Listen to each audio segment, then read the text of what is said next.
So, I'm recording myself. We're going to do University Physics 1 this semester, which is the physics of mechanics. It basically means how things move, how we can keep track of how things move, and how we can affect things moving, how we can make them move the way we want them to move. This semester, you're going to have lots of questions. Some of those you'll be able to answer by reading the book. Some of those you'll be able to answer by looking things up online. And I really would love for you to come and ask me questions as well. To do that, you need to know where I'm going to be. I live in the NRC building, practically, and I'm in room 1111. And that's actually not enough to find me. I could not find that room the first time I looked for it. It is inside room 1100. So first you have to go into the 1100 suite, then you can find room 1111. Once you get there, then you will get the things that you are looking for. Answers and knowledge and maybe candy.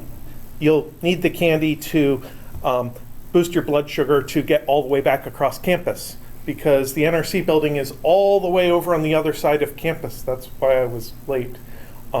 It's past the new Tidal Hall across the street. It's the second building from the bay, way over there. I'm pretty sure that you're facing the naval base and I'm facing like the stripes in downtown. The other thing you need to know is when. So I have office hours that are spelled out in the syllabus, but graphically I have a calendar here. I want to open it in an incognito window so I'm not logged in, so you're not distracted by other things. So there's my calendar for this week. You see we're in the middle of our class here, or at the beginning of our class. And I have office hours basically Monday, Tuesday, Wednesday, Thursday at 1 o'clock. And the only question is, do they go until 3 o'clock, like Monday and Wednesday, or do they only go until 2 o'clock because I have a class? So that's what the calendar is for. If I jump to next week, it kind of fills in a little bit, because we didn't have a Monday this week, at least as far as school is concerned. Now, office hours are drop-in. I would love for you to just come by and visit. You don't need to ask if you can make an appointment during office hours. I don't like to reserve appointments during office hours because somebody else may drop by. But if you need to visit during some other time, there's a lot of blank space in my calendar, especially before 11 a.m. That doesn't mean I'm not doing anything. There's a lot of preparation to do. There's a lot of other university work to do. So I'll be doing something. Sometimes I may even be in meetings in other buildings across campus, or I may even be working from home if I feel I can be more efficient that way. But if you'd like to visit me at one of those blank times, shoot me an email, suggest a time, and I will either say, yes, that's a great time, or I will try to offer some alternative time.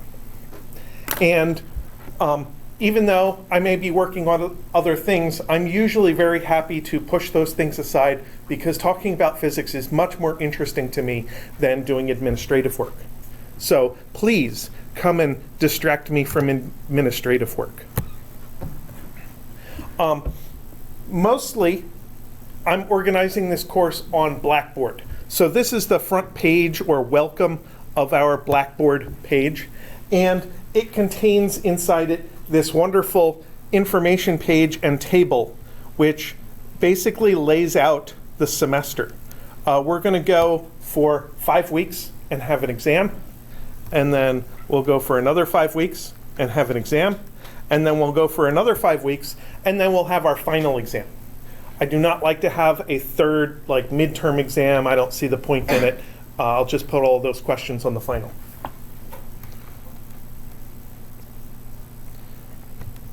Now, I could post lots of files and stuff on Blackboard, but I find Blackboard really annoying. So instead, I put them in what I call the course web folder, which I will click into now. And it looks like this wonderful 1995 user interface. I put a couple of bookmarks up at the top to the other important things for our course, like back to Blackboard. But down below, there are folders which contain stuff from previous semesters. And below the folders will be documents. And right now, there's only 2 documents. One that is fairly important, the syllabus.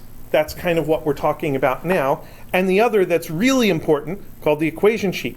So I'm going to close that equation sheet from the other course and open this version of your equation sheet. And you can see it's broken into sections.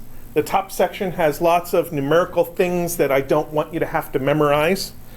And then there's some algebra stuff, such as the quadratic formula that you may need once in a while, and maybe you don't remember it.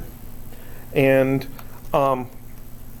then there is this block of equations, which are the things we're going to be going over before exam 1.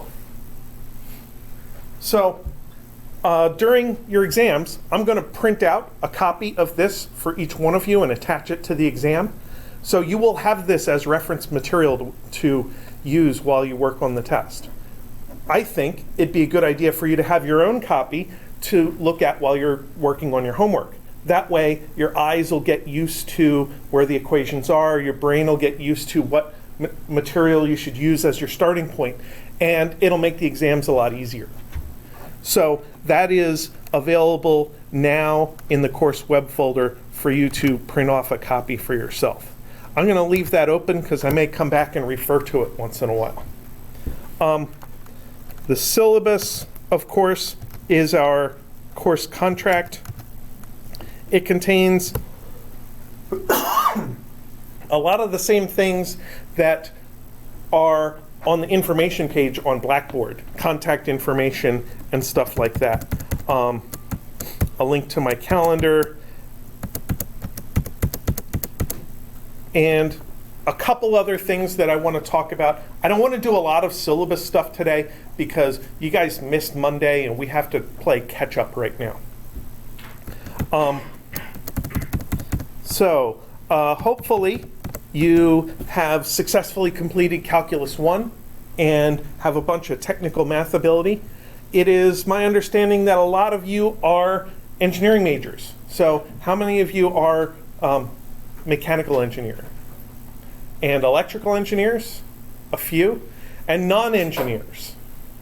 All right, even more than the Tuesday, Thursday class. So what are the non-engineering majors? I'm math and education. Okay, math, great. What else? Atmospheric science. Atmospheric science, good field. Good field. Math and geology. Okay, math and geology, double major, nice. Anything else? Physics. A physics major, awesome, we should talk. So, certainly physics is a support course for engineering and for other sciences. Physics is also a major, and we have a lot of courses beyond Physics 1 and 2 that are good for people who want to study it for a lifetime. But all of these majors require some mathematical skill and ability. Hopefully this semester you'll understand Calculus 1 a little bit better than you did when you took Calculus 1. I found that as I was taking my physics courses, every time I took a physics course that relied on a math course, suddenly the math course made more sense. So maybe that'll help you as well. We do have a textbook, which is the Surway and Jewett textbook, Physics for Scientists and Engineers. I like the books by Surway. They started out, edition 1 was just Surway by himself, and then he took on some co-authors for different textbooks. I think you absolutely need to have access to that textbook somehow. Maybe you'll want to have a paper copy of it. I heard the bookstore did not have paper copies yesterday. I don't know, did anybody try today? Okay, nobody tried today, but I don't know what the deal is with the paper copies of our textbook in the bookstore. But The other part of our textbook needs may cover that for you, at least for a little while. You need to have access to WebAssign. So the way you get to WebAssign is through Blackboard. That ties you in to our course specifically. So once you're in our course on Blackboard, you can click into WebAssign, and it will automatically put you in an account that is tied into our course. I think when you do it, it may say, hey, do you want to log into your WebAssign account now, or do you want to log into your Cengage account now? And at that stage, your access from Blackboard will be tied together to your Cengage account. And once you're finally in it, it should look something like this. Go.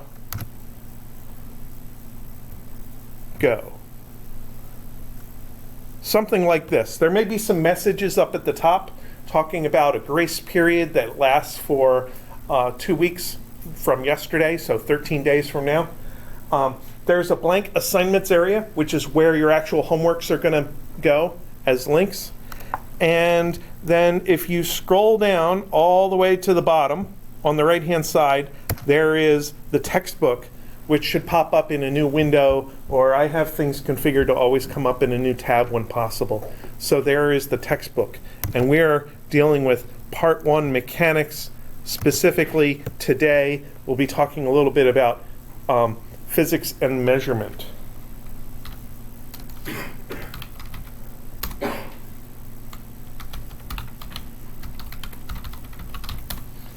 Let me log on to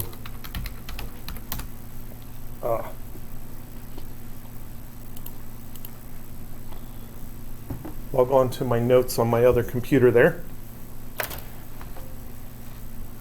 So we'll be talking a little bit about this stuff today, and hopefully start to get into a little bit of kinematics. Now there is one more thing I want to talk about from the syllabus, just to make sure that you understand how things are going to work. This is the page of the syllabus dealing with grades.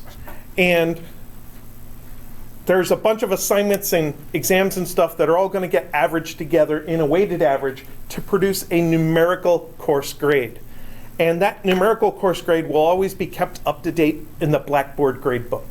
So if you order by course order, it'll appear at the very bottom of the gradebook. Up at the top there, it says letter grades will be determined at the end of the semester. And the most difficult possible grading system that I would use would be 90, 80, 70, 60. It's entirely possible that I will look at the course grades at the end of the semester and say, gee, I think I made my exams too difficult. I think I need to use a more lenient grading system. At that point, I might possibly apply a curve to the course and use an easier grading system than that. But 90, 80, 70, 60 is the starting point for the grading system.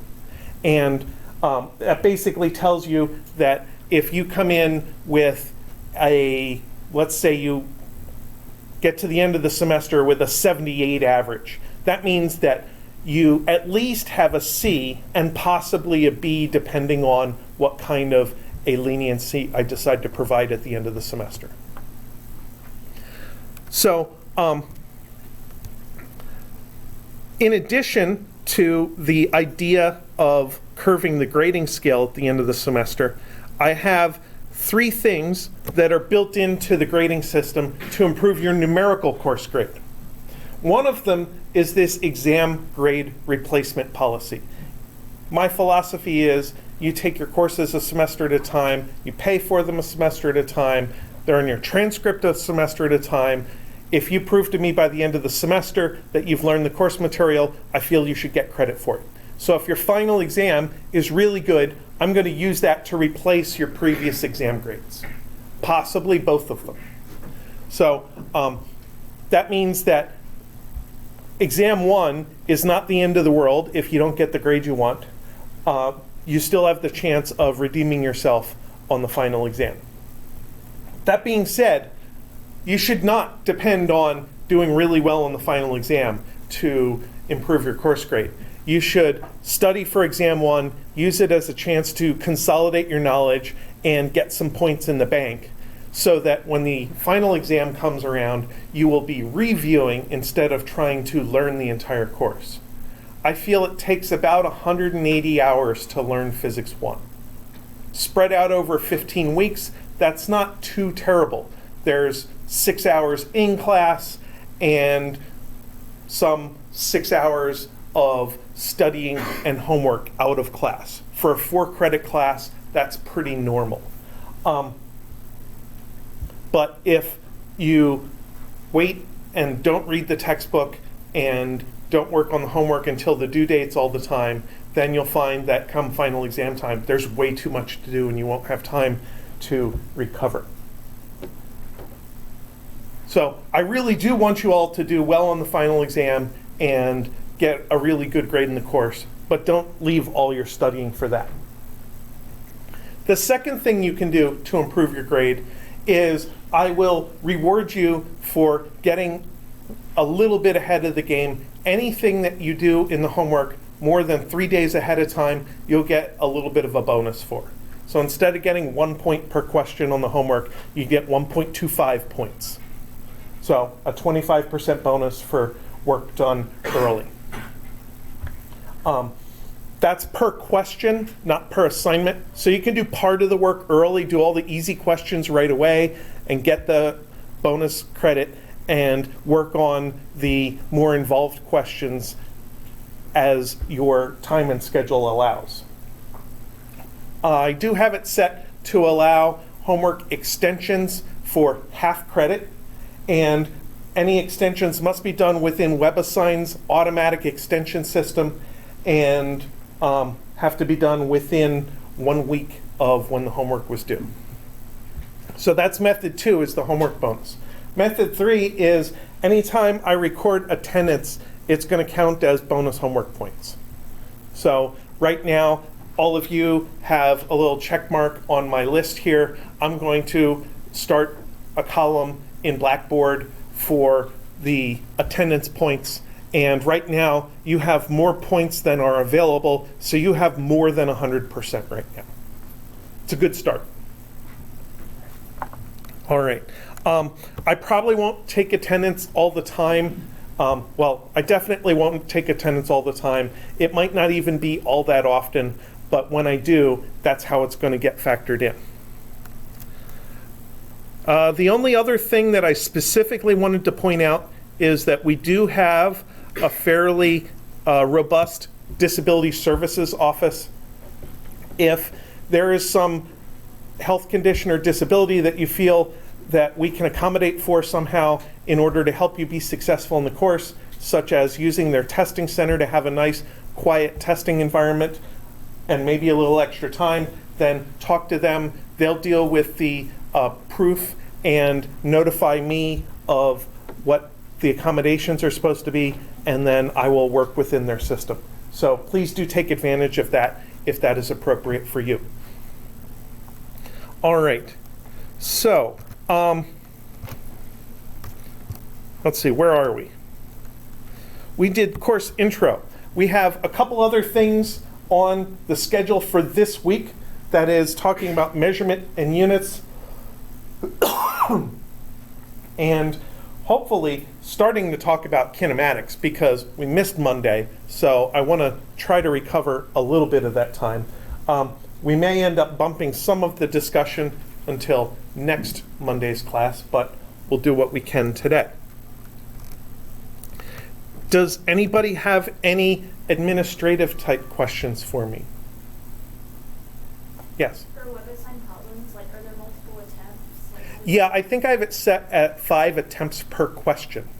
So you don't have to worry too much about making little mistakes. You have enough attempts to be able to go over your work and fix it. My goal is to have you complete the homework, not to use it as an online quiz. All right. So now I want those notes. Okay.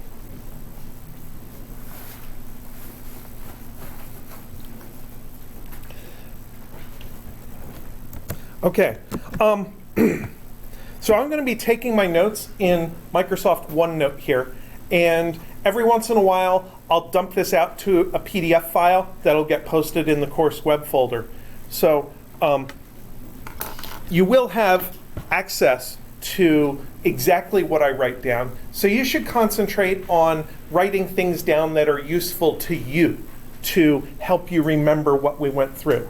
There's a little bit of introductory material I want to talk about first that isn't really stuff that'll be on tests, but it kind of puts our course into perspective.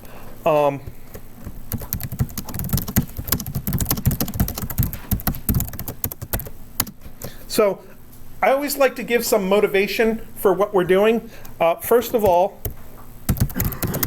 we're going to be doing a lot of sciencing, and to me, science is studying patterns. And we've been doing science personally since we were a few months old. We learned that when something's flying across our vision, we can stick our hand out and catch it if we put our hand in the right spot. That is observing a pattern, making a prediction about the future, putting our hand where we think the object is going to be in the future. So our brains are actually really good at studying patterns. However, it's very internal. Everybody has their own internal language they use to think about movement, and it's very ephemeral. That is, our memories kind of fade away. So we want to be able to communicate these patterns to other people to be able to take advantage of their knowledge and maybe not have to do as much work to learn the same thing. And we also want to be able to write down our own knowledge so that we don't forget things. So we need a language of patterns. And to me, that's what math is.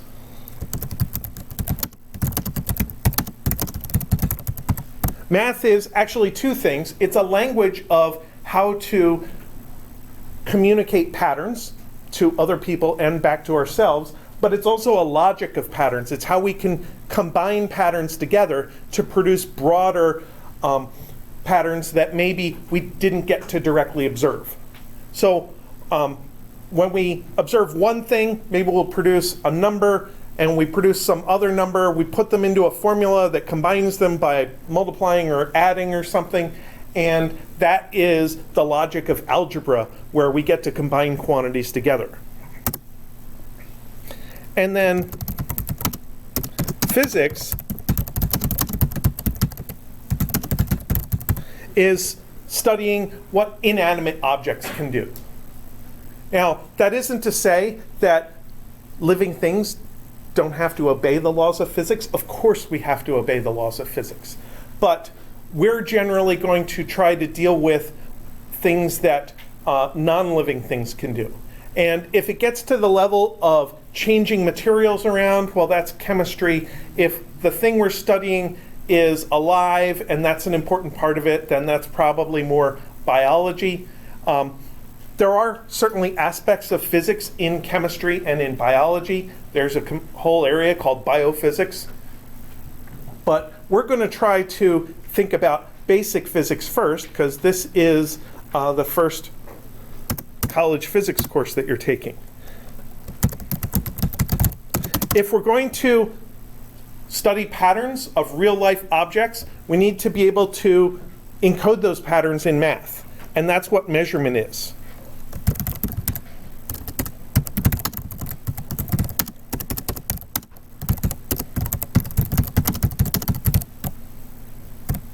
It's turning real-life observations into math. And then we may want to write down one of those observations. The most basic kind of observation we can have is a quantity. And a quantity might be something like that. So you see that, and you probably know exactly what that is. What does that mean to you? 20 miles per hour is a speed. And it could be a slow speed if you were in a car, but it would be a fast speed if you were trying to run. So I chose that particular speed because that happens to be the speed limit on campus. So I know that you're very familiar with that and you drive no faster than that when you're on campus, because you're not one of those crazy people that tries to run me over while I'm crossing the street. Now this version of a quantity has two parts. The numerical part and the units part. So in general, for a known quantity, we can narrow it down to a specific number with appropriate units that goes with it. Often, we do not want to think about those two things separately. We want to put them together into a package. So we might give this particular quantity a name. I'll call it V1, and this is an algebraic variable. And the difference between our algebraic variables and the ones from math class is our variables generally are supposed to include units inside them. Now, when you do stuff in your calculator doesn't have units. But formally, all the equations in our physics book include units as part of the quantities in the equation.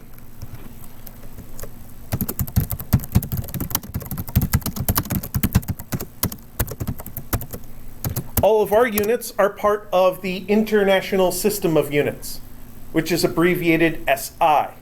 It's abbreviated SI because the acronym comes from French, and the French have their grammar backwards. It's Système International or something. The words are cognates, but of course, to say it in French, you have to have a French accent. The International System of Units starts out with three fundamental kinds of quantities: time, length, and mass.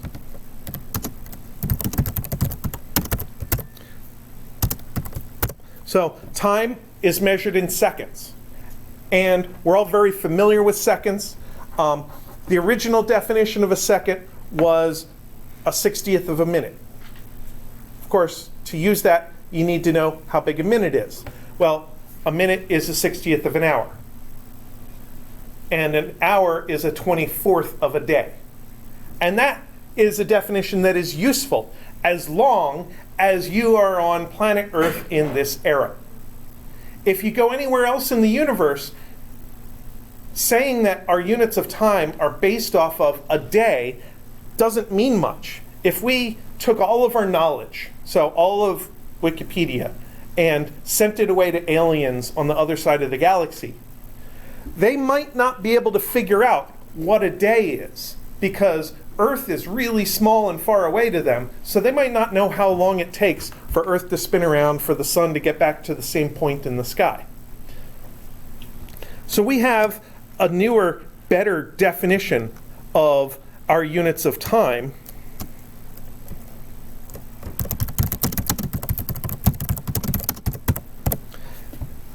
The second is based off of oscillations of a cesium atom. Turns out cesium has a particular resonance. It vibrates at a certain frequency. So if we count a few odd billion of these oscillations, that will take exactly 1 second to occur. And cesium is a chemical element. It has a particular atomic number.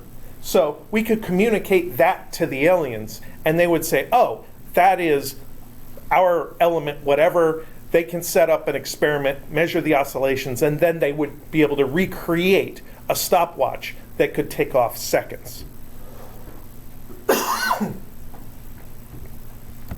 Now, length in the international system is, of course, in meters. And the meter was one of the original internationally agreed units. There is a thing called the meter convention from like the 1800s. Does anybody have any idea how big a meter was originally?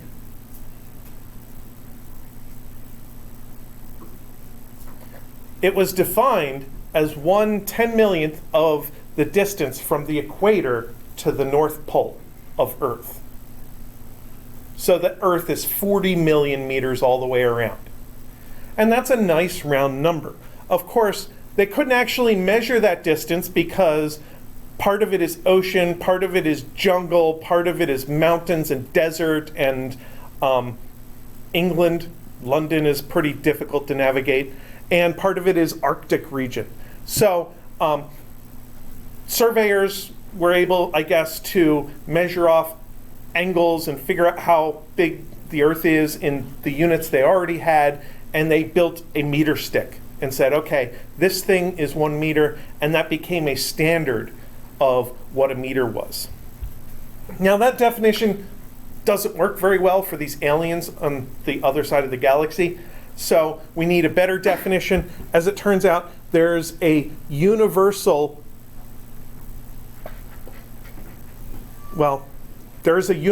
constant speed, and speeds link time and distance together. The universal constant speed is the speed of light. Light takes time to go from one place to another. It doesn't travel instantaneously. Light travels at a speed such that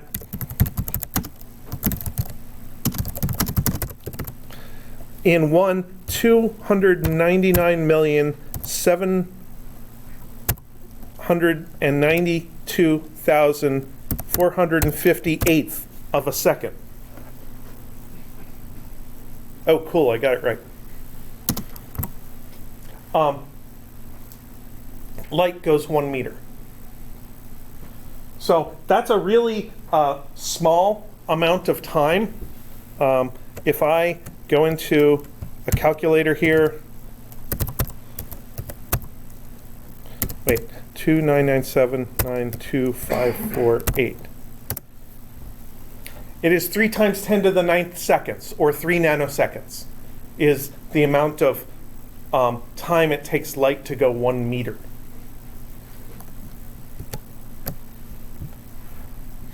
So with that, these aliens who have already figured out how to build a stopwatch that ticks off seconds, they can now build a meter stick that is exactly 1 meter long. Now we come to mass. Weird thing about mass, the base unit of mass is the kilogram, not the plane gram. In chemistry, we very commonly use regular grams because things that we have on a table and use in chemical experiments often have masses of around 1 gram. But somebody decided that the kilogram should be our base unit of mass. Now, the original definition of a kilogram was literally the mass of a particular hunk of metal, the standard kilogram. And it was a very precious hunk of metal because if it was damaged, then we wouldn't know how big a kilogram is anymore. We'd have to build a new one, and there wasn't really a recipe for building it. They built it and decided that this is a kilogram, and to build another one, you'd have to have a standard for measuring things. But it is the standard. How would you build another one? So it was protected. It was kept in a vault outside of Paris, France. I think it's still kept in a vault outside of Paris, France. But there's no recipe for building another one. And that is a big problem because these aliens who get all of our information, or maybe a future generation of humans who are trying to reboot our society after we destroy ourselves, wouldn't necessarily have a recipe for how to recreate a kilogram. And that would make it very difficult for them to recreate all of our science, even if they got all the knowledge. So recently, we developed an actual definition of a kilogram which allows a method of building a standard kilogram. And it's an unusual definition.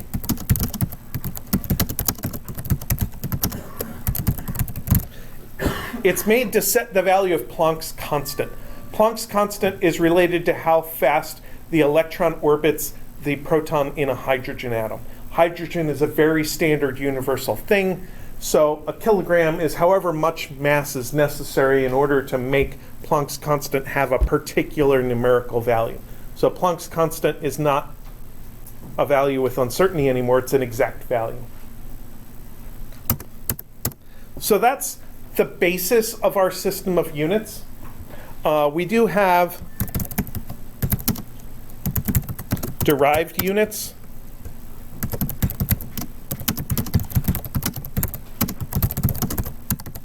Some of our derived units are pretty basic, like speed is a rate of motion. We calculate it often as a distance over time. It's technically a derivative of position over time. And some of our derived units are more complicated. So instead of using the derived units all the time, we can create a new named unit and use it in place of those other things.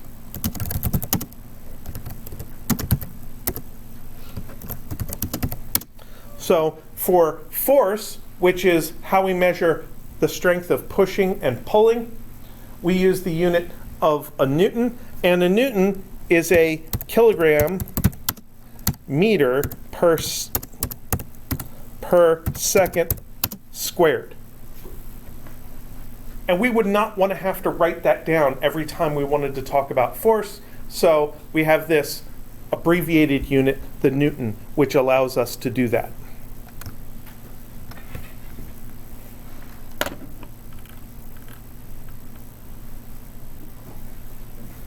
Now, one other thing that I wanted to very briefly talk about today is unit conversions. Hopefully, you have studied how to convert units before, maybe in a chemistry class. I just want to talk about it really quick. The first method that a lot of people use is typically called the factor label method. So maybe we would have our quantity V1, which is 20 mph.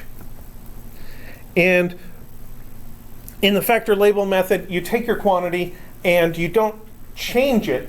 You multiply it by a fraction that's equal to 1. Multiplying by 1 doesn't change a quantity. In order to build a fraction that's equal to 1, we need to know two things that are equal to each other. Because in a fraction, if the numerator and denominator are equal, the fraction is equal to 1. So that's where the conversion factors at the top of the equation sheet come in handy. I'm going to use a direct conversion between miles per hour and meters per second. I'll rewrite it. 65 miles an hour is 29.1 meters per second. 65 mph equals 29.1 meters per second.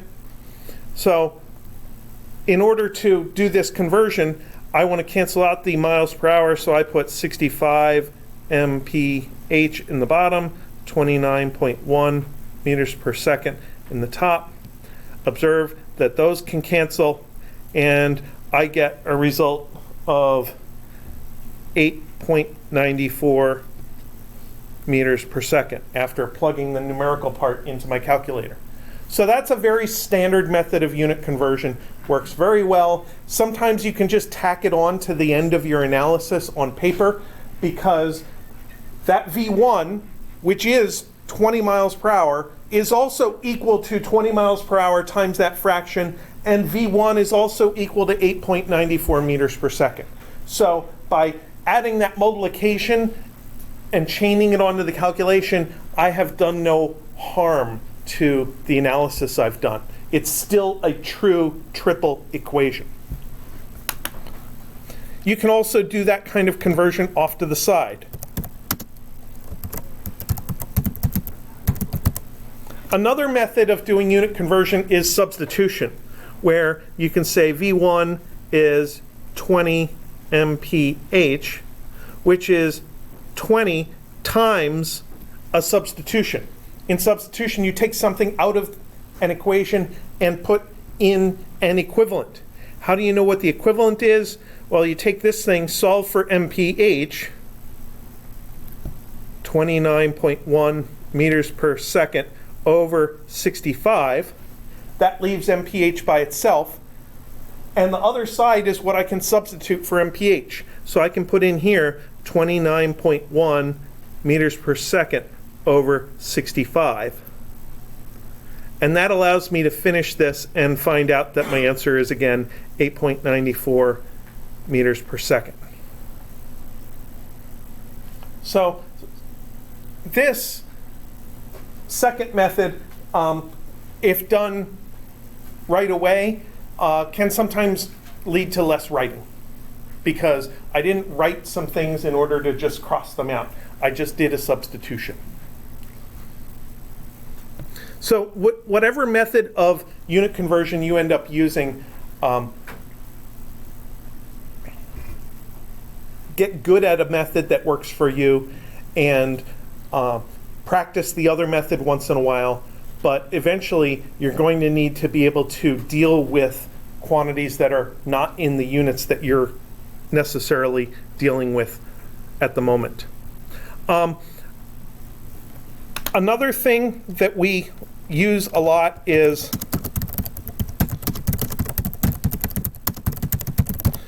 SI prefixes, which are shorthands for scientific notation. So if I jump back to the equation sheet, there is a section here in the math area which lists out the SI prefixes that we use the most and reminds you what power of 10 each prefix is equal to. So again, it's written out there so that you don't have to memorize it. Maybe by the time the exam comes around, you won't actually have to look at that part of the equation sheet, but you don't have to stress yourself out over it. The information is there for you.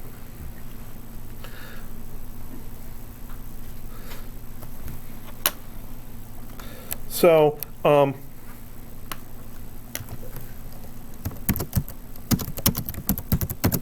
maybe in a communication, in a paper, in a sentence, in an email, you might say, use a value of 650 nanometers, because it's a nice, palatable, compact way to describe something. That happens to be the wavelength of a red laser pointer, a typical red laser pointer. So a red laser beam is divided into little sections, each of which is 650 nanometers long. That's not very long.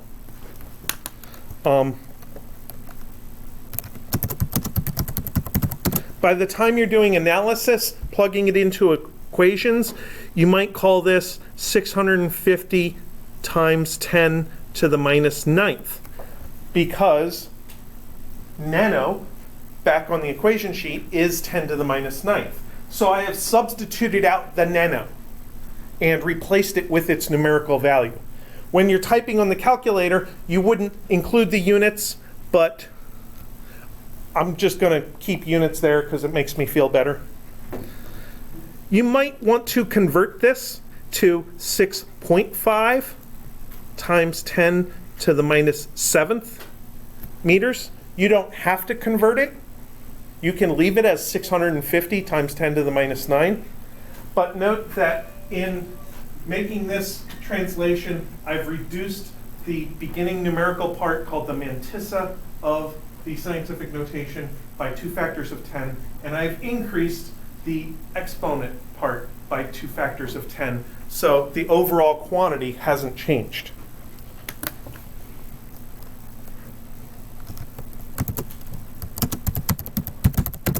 Now, if you're typing that number into a computer, or maybe even into your TI calculator, you'll probably be typing something like 6.5 e minus 7, or 650 e minus 9. So that is called E notation. It is an abbreviation for scientific notation. It is used in all C-based computer programming languages, pretty much all computer programming languages. Microsoft Excel knows it. Your calculator knows it. You should use that notation when you need to type scientific notation into a calculator or computer. You shouldn't use the written analysis version of scientific notation for getting your values into a computer. You should use the E notation. And computers, in turn, will use the E notation for giving values back to you for the most part. So your calculators, if you divide like 1 over 29972948, like I did back here, Google's built-in calculator used E notation 3.33 times 10 to the minus 9. At the very end is the scientific notation part.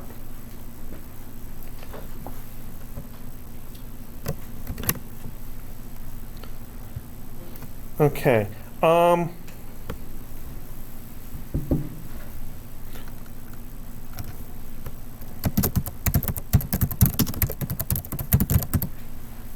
want to talk just a little bit about uncertainty calculations, because we have a document that is posted with the lab instructions about doing uncertainty calculations, but in a calculus-based class like this, I think we can consolidate all of the uncertainty things into 2 general rules.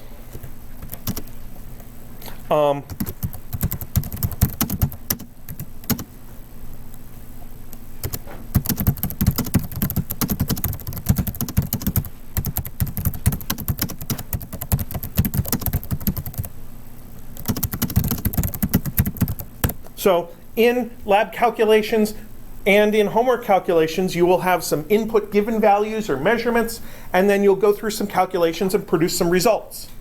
And if those input values have uncertainty like they often do in lab, that uncertainty in the input is related to an uncertainty in the output, and the relationship is literally the derivative. So the formal thing to say would be that the uncertainty in a result, f of x, is a way of describing a result, f, calculated from an input value, x.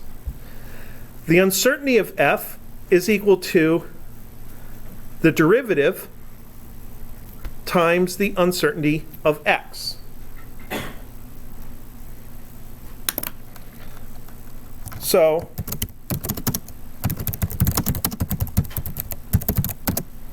as an example, let's say we were adding or subtracting. So we had f is equal to x plus 7. So then df by dx is just equal to 1. And that means that the uncertainty of f is equal to the uncertainty of x. So x equals, say, this desk is 2 meters long. But I don't know that it's actually really 2 meters long, so there's some uncertainty of that. This desk is 2 plus and minus 0.1 meters long. Then f would be 9 plus and minus 0.1 meters. So the f value might be maybe that other desk is 7 meters away and somebody measured it accurately, so they know 7's the distance. So the distance from that desk to the other end of this desk is 7 plus my 2, but my 2 is fuzzy, so the total is 9. How much fuzziness or uncertainty is in that overall distance? The same amount as the x value. So we say that when adding, the uncertainty of your input value literally becomes the uncertainty of your result.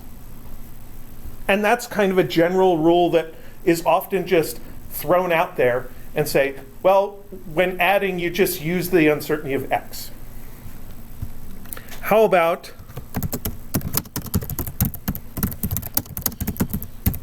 multiplying or dividing?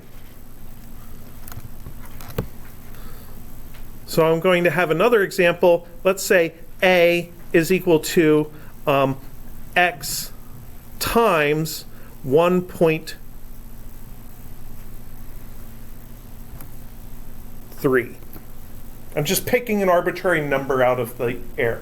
So maybe this desk, the front panel of this desk is x, 2 meters wide, but it's 1.3 meters tall.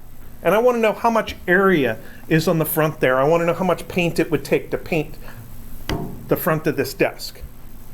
So then the derivative dA by dx is equal to 1.3, because that was the leading factor in multiplying x.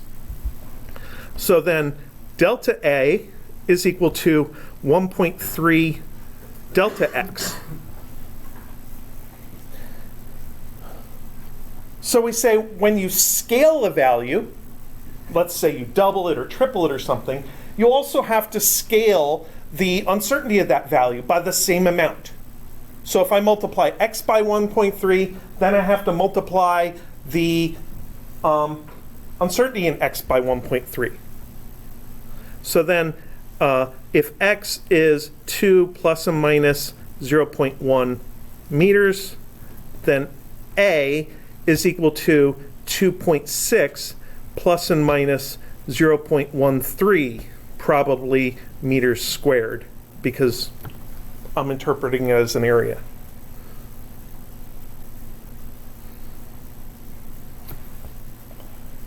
So I'm saying that my 1.3 is a height in meters. There's another way to interpret this. Let's take this thing and divide both sides by A. So then we have delta A over A is equal to 1.3 delta X over A. So all I did was an algebraic manipulation. This A here includes a 1.3 as part of its definition. So let's take this out and replace it by 1.3x, because that's what A is anyway. And then we come up with a relationship that says delta A over A is equal to delta X over X. It didn't matter what I multiplied X by. I could have even divided X by whatever. This relationship would still come out true. So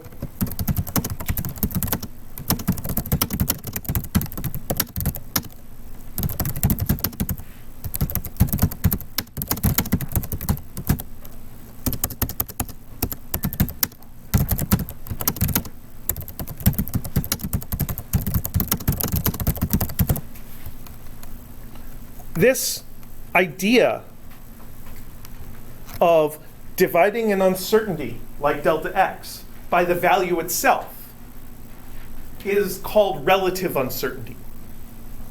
So in our example, delta X over X is 0.1 over 2, which is 0.05. That 0.05 is the relative uncertainty of our X value, and that is 5%, by the way. So we would say that that particular measurement of 2 meters is plus or minus 5%, because I didn't use a good measuring tape to do it. I eyeballed it. So I assigned an uncertainty to my measurement. So the percent uncertainty of X became the percent uncertainty of A, because 0.13 over 2.6 is the exact same 0.05 value.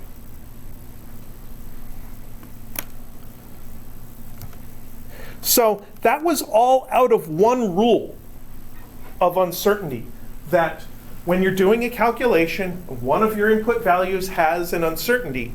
You can use the derivative idea to figure out how the uncertainty of X turns into the uncertainty of your result. That's the first rule. The second rule is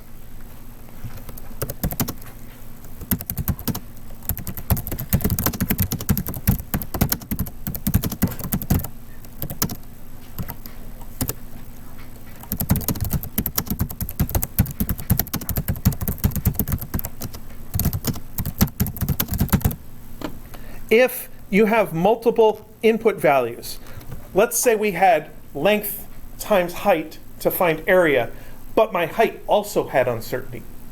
Well, then I would find their individual uncertainty contributions and combine them somehow.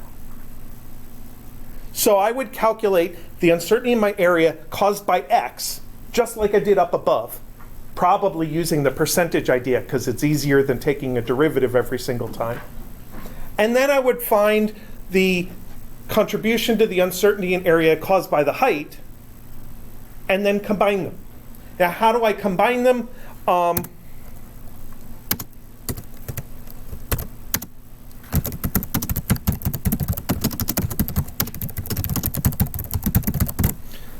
The easy way is just to add them. So in our uncertainty document in the lab instructions, it says when you're adding two quantities, just add their uncertainties. What you're really doing is adding the uncertainty contributions. When you have A plus B, A has fuzziness, B has fuzziness, add the fuzziness and you get the total fuzziness. When you have X times Y, and X and Y both have uncertainty, convert them to percents and add the percents. And since they're both percents of the same total area, then you can just add them as percents. So we say when you're multiplying and dividing quantities, find the percent uncertainty of each one and add those percentages. And then if you need to, you can convert it back to a regular uncertainty.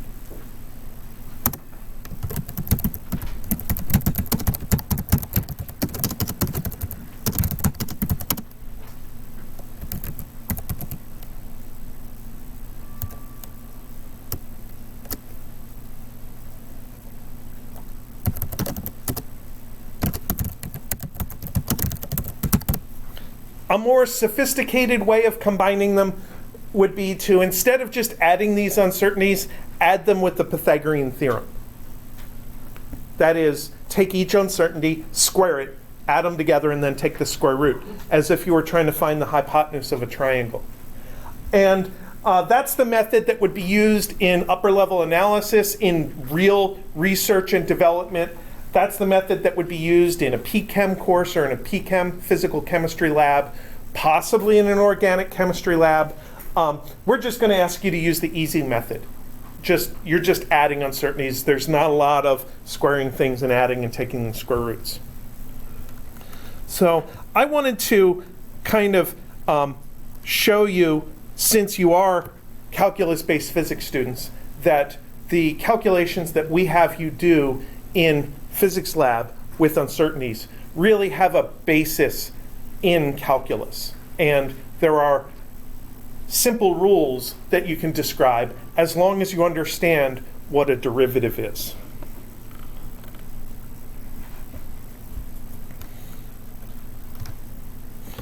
All right.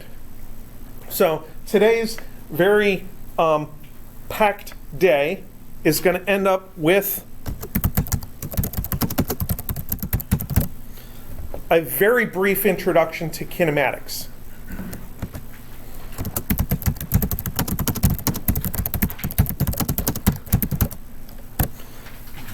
First, a definition. Kinematics is the way we describe motion. So we're not trying to say why an object is doing what it's doing. We're just trying to say what it's doing.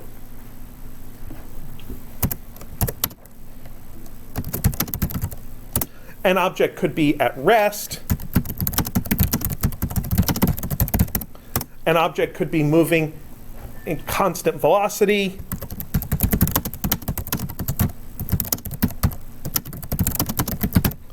You could have an object that is speeding up or slowing down along a line. So an object is moving down a straight road, speeding up or slowing down.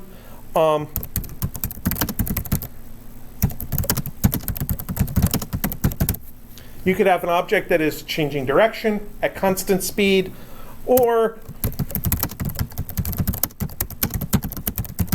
you could have an object that is doing something more complicated than any of those things, some combination of those. So we need to have a system for keeping track of objects and keeping track of what they are doing so that we can unambiguously make calculations about where an object is in the middle of its motion, maybe project into the future, see where an object is going to be after we look at it, maybe even project into the past, figure out where an object used to be so we can look for some trace of where it was.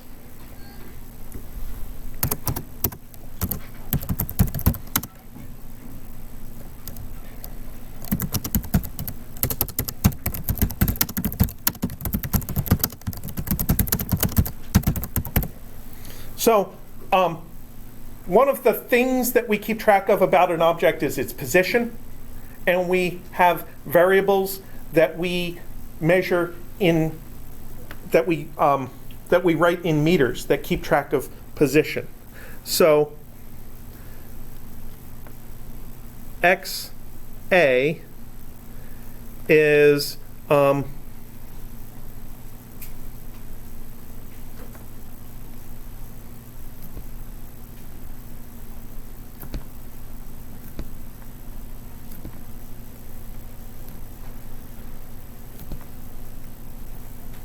I have this mental defect where I can't actually write or type and talk at the same time. At least I can't do it correctly.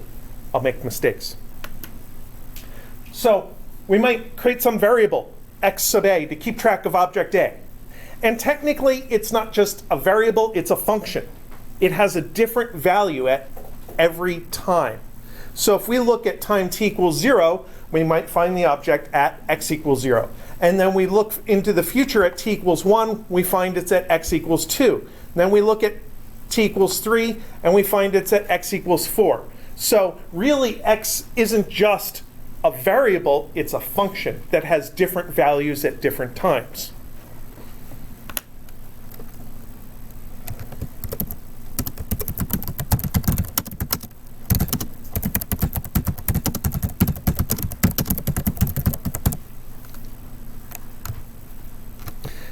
And we have a very important kind of quantity called a displacement. And that is the difference between two positions. Sometimes we're talking about the difference between where something was and where it is. So something has moved, and we're talking about how far it has moved. Sometimes we're talking about the displacement between two objects. So I'm over here, the other desk is over there. The displacement between there and here is 5 meters to the right. So I am 5 meters to the right of that other middle desk over there. So delta x could be maybe x final minus x initial.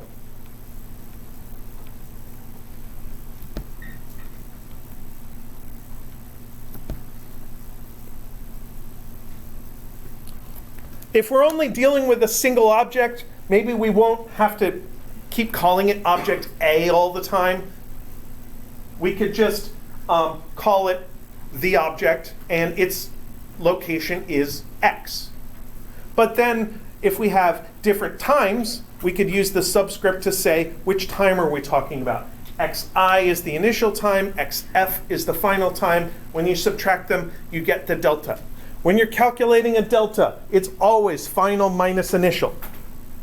So if you get your paycheck and you have $600, and yesterday you had $100, you take the new value, 600, minus the old value, 100. That is 500 plus 500 is your delta for the day because you got a $500 paycheck. Some calculation like that. So when you're subtracting to calculate a delta, an increase should turn out to be a positive delta.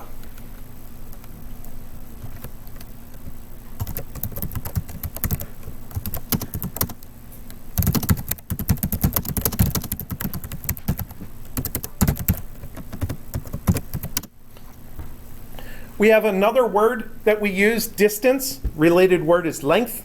That is the magnitude of a displacement. It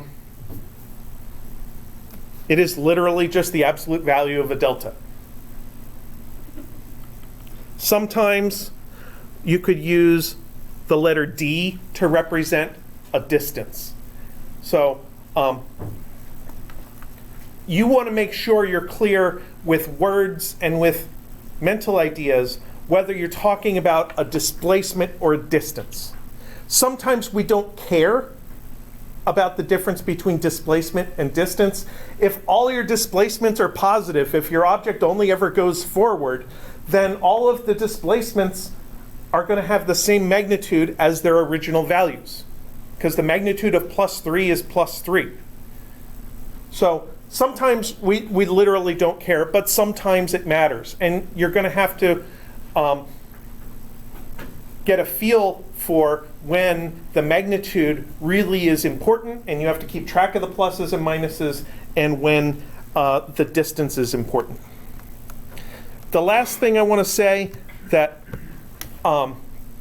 is stated in the book is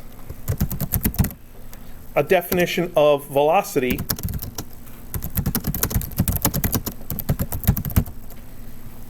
as rate of change of position. So we could write that as the velocity of object A is the derivative of xa with respect to time.